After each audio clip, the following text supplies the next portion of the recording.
Hi, it's Dr. Darren Schmidt at the Nutritional Healing Center of Ann Arbor, and this video is about several subjects, but it's all related to mold, fungus, and yeast. It includes high blood pressure, and this video also includes when symptoms are worse during rain and barometric pressure changes.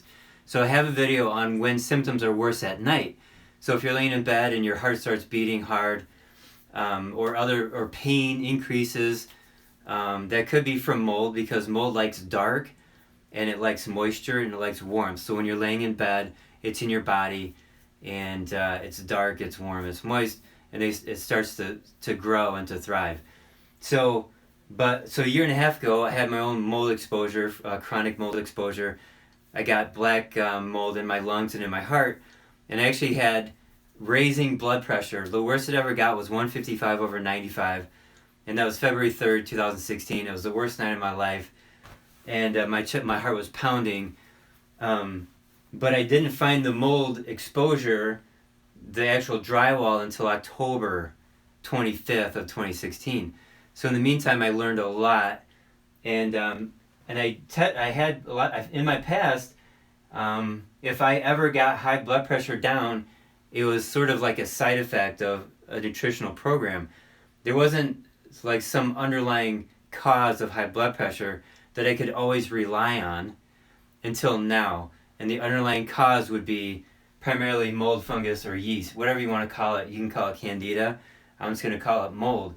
So now I've had some people with extremely high blood pressure for many, many years, and we've gotten it down in a relatively short period of time, like within a few weeks, 4 weeks to 8 weeks. And they did two things. They killed the mold in their body that I found in their heart. I do a muscle testing procedure to find that. And then also eliminate the foods that cause mold to grow. That includes grains and sugars. So now some people have knee pain when it starts to rain, or they can tell the weather's going to change because a front comes in, the barometric pressure changes, and then they get pain. And that's also mold. It could be mold in the knee. It could be mold affecting the nervous system. It could be mold in the lymphatic system.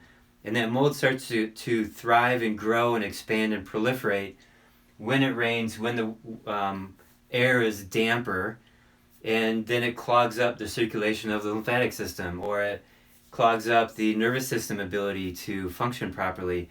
It can release histamine. It releases mycotoxins, and these are inflammatory particles in the body that the immune system now has to attack and clean up, and now the immune system is hyper, and that's called an autoimmune condition. Mold can be living in the gut, causing leaky gut. Leaky gut causes autoimmune conditions, and this can all be worse in the dark, or when there's a change in the weather. Okay, here's this book called The Most Common, the Most Deadly by the author is Jane Lim. This is all about mold. Now, I learned that there's not a single medical doctor at my local hospital, which is University of Michigan Hospital. There's not a single doctor that believes that mold is a problem. Conventional medical doctors are taught that this is not a problem. Unless you're a woman and you have a yeast infection, they'll give you a medication like diflucan for candida. Okay, but it's a huge problem, and it's being ignored by all of medicine. So you got to kill the mold itself, and then you got to clean up the mycotoxins, and then you got to repair the tissue. So it's a multi-step process. And there's a guy named Dr. Shoemaker, and I'm not going to write his name down, but he is the world's leading expert on fixing mold in the body. He has a series of steps to take, and you do the first one, and you complete it, and then you do the second one, and you complete it, and etc. I think there's 9 steps. And again, his name is Dr. Shoemaker, and his website is survivingmold.com. So I'm going to move on to what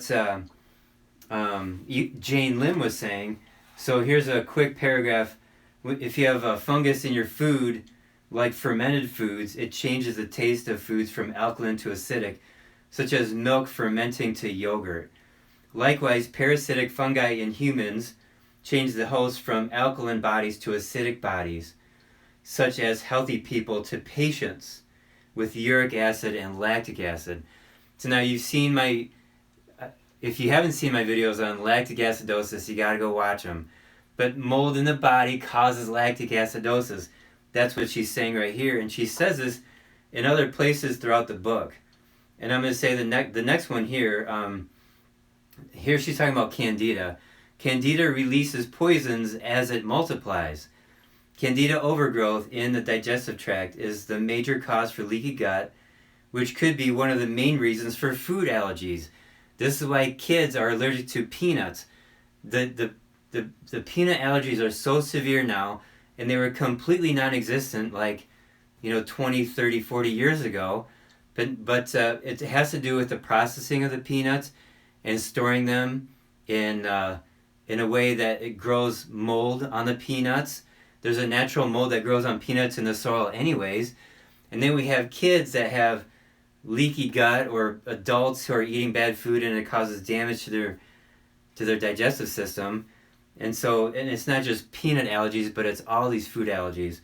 Okay, the major waste product of candida is acetaldehyde, ethanol, alcohol, lactic acid. Those are those are lactic acid waste products. See my other videos on it. Also, candida causes the release of carbon dioxide, which squashes oxygen out of the blood, and methane. So it raises the toxins in the blood, lowers the oxygen, it makes the arteries dilate, circulation slows down, the little capillaries get engorged with toxic and hypoxic blood, and then the cells die. Muscle cells die, they tighten up, you get chest pain, you get a heart attack, you get fibromyalgia. Other cells starve and die, and you get the symptoms of that organ. No matter what the organ is, there's a pattern. Each organ has its own pattern of symptoms, and the point is, this is a cause, okay? The same thing can happen with heavy metal poisoning, or just poisoning from eating too much sugar and having too many carbohydrates being metabolized in your body for too long. Okay, fungal infections.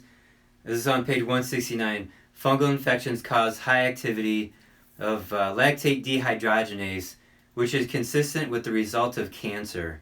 Lactic acid is formed as a result. The result is consistent with the fact that a fungal infection results in low energy and large production of lactic acid. So she's just repeating here that you can say somebody's got lactic acidosis because of mold. Okay, now this next page 273, it's a chapter, it's called Is Cancer a Fungus? This is really interesting.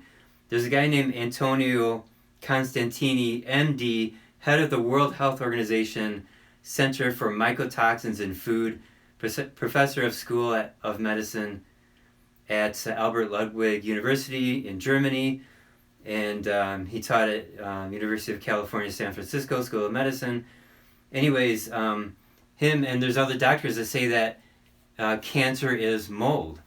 And here's a few points on this. Both cancer and fungi produce corrosive lactic acid. Both cancer and fungi can neutralize in the absence of oxygen. Both cancer and fungi must have sugar in order to thrive and die in the absence of sugar. And lastly, both cancer and fungi respond to antifungal medications. Okay, so I've been reading from Dr. Otto Warburg. He's the father of physiology and one of the most prolific researchers of our modern times. He started actually researching, I think it was 1908. He died in 1970.